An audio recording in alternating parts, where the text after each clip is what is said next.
Kami dari kelompok 3 akan menyampaikan hasil diskusi kami yang berjudul klasifikasi bahasa. Baiklah, langsung saja ke pembahasan yang pertama. Baiklah, saya akan menjelaskan tentang klasifikasi bahasa. Klasifikasi bahasa adalah suatu proses pengelompokan terhadap bahasa dunia atau bahasa Nusantara yang menyebar dalam suatu wilayah tertentu. Pengelompokan tersebut didasarkan atas kaidah dan standar yang ditetapkan dalam pengklasifikasian bahasa. Kaidah dan standar tersebut dapat berupa adanya kesamaan atau kesetaraan ciri hubungan dan atau kekerabatan terhadap bahasa-bahasa. Namun, secara harfiah, klasifikasi adalah suatu pembagian atau pengelompokan berdasarkan kelas-kelas atau sistemnya. Klasifikasi dilakukan dengan melihat kesamaan ciri yang ada pada setiap bahasa. Bahasa yang mempunyai kesamaan ciri dimasukkan dalam satu kelompok.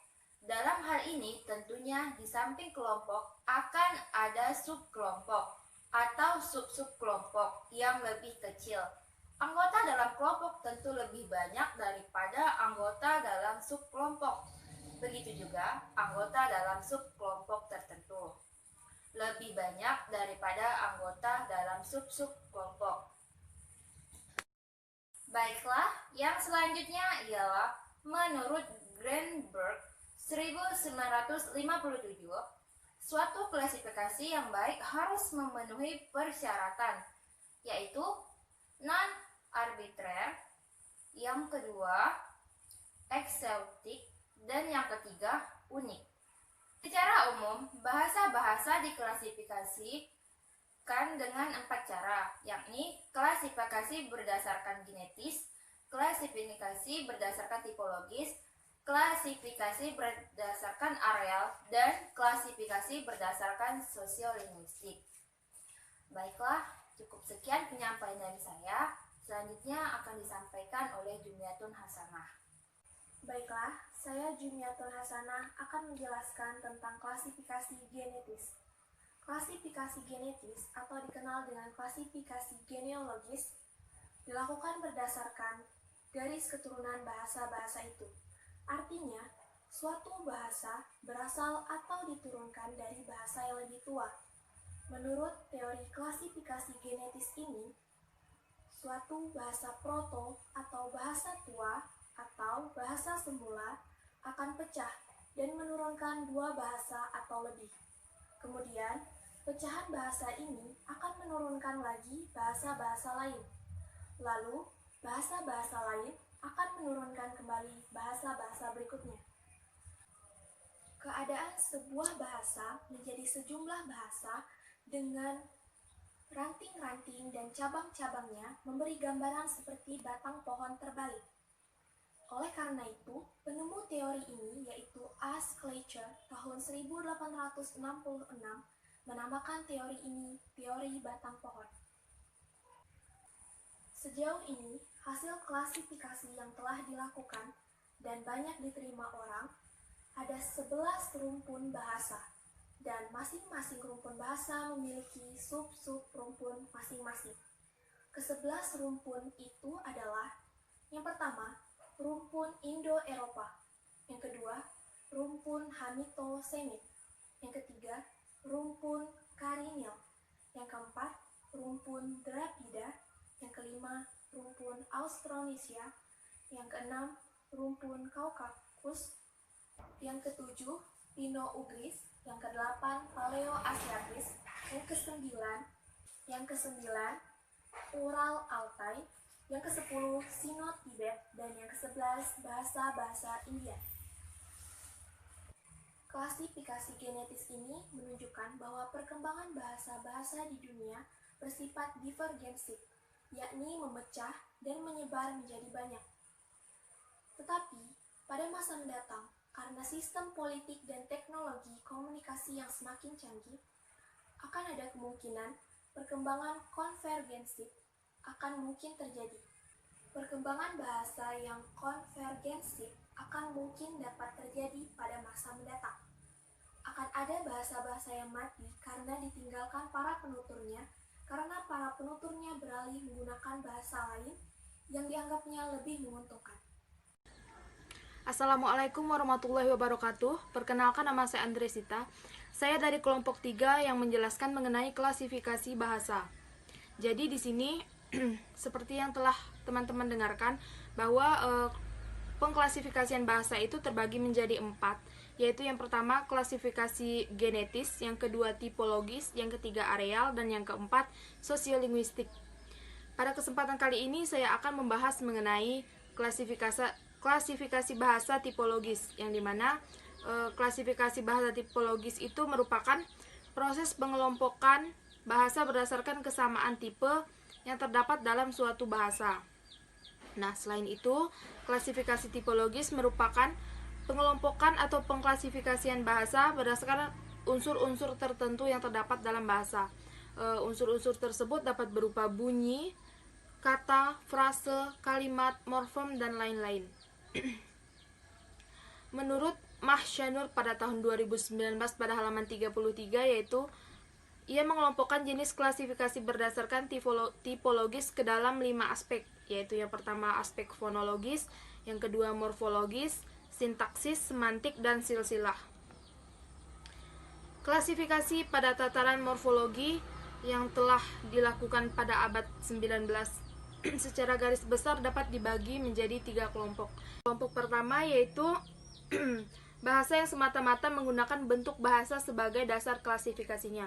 Jadi dalam pengelompokan atau pengklasifikasian bahasa pada kelompok pertama ini, ia lebih menggunakan bentuk bahasa sebagai dasar klasifikasinya. Lanjut pada kelompok 2 yaitu kelompok yang menggunakan akar kata sebagai dasar klasifikasinya.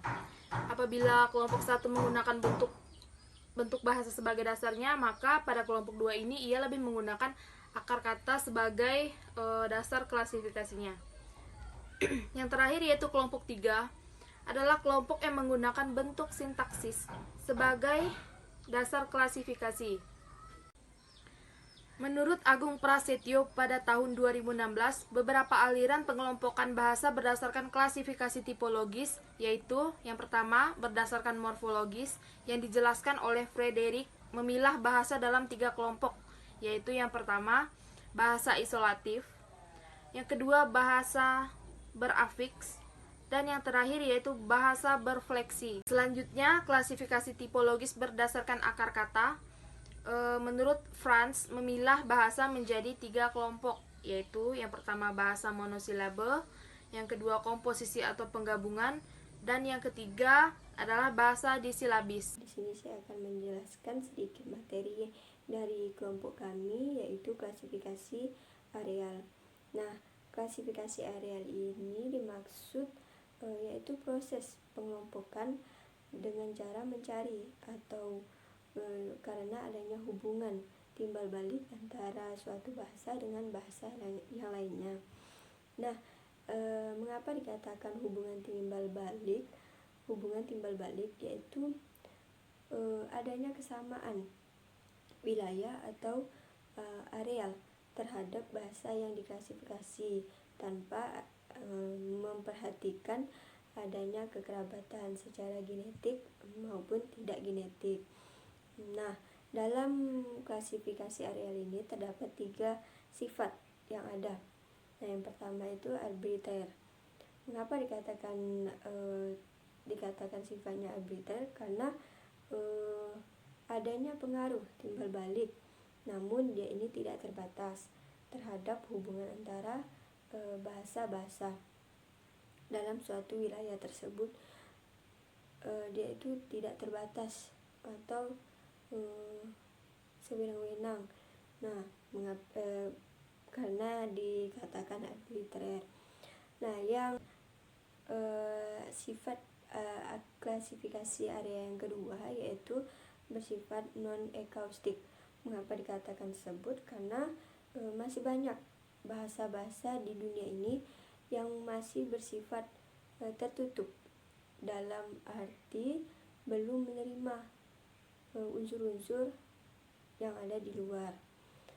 Nah, selain itu, klasifikasi areal sifat yang ketiga yaitu bersifat non-unik. Mengapa dikatakan non-unik? Karena ada kemungkinan sebuah bahasa dapat masuk dalam kelompok tertentu dan dapat pula masuk ke dalam kelompok lainnya lagi. Nah, seperti itu penjelasan saya.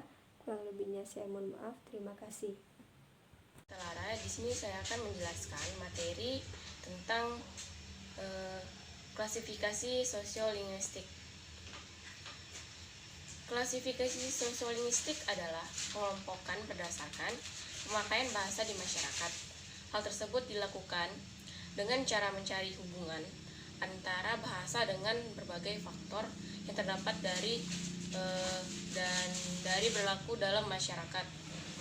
Hubungan tersebut dapat berdasarkan status dan fungsi.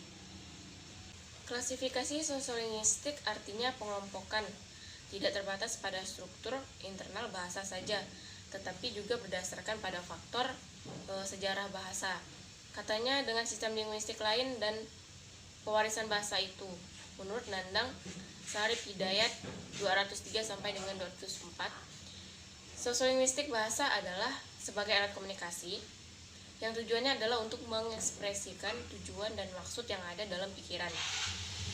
Bahasa lisan adalah alat komunikasi dan alat yang terbaik dibandingkan alat komunikasi lainnya. Bagi sosiolinguistik, konsep bahasa adalah alat yang fungsinya menyampaikan pikiran saja. Memang dianggap terlalu sempit, tetapi di samping itu lengkap makna di balik pikiran dari bahasa yang disampaikan.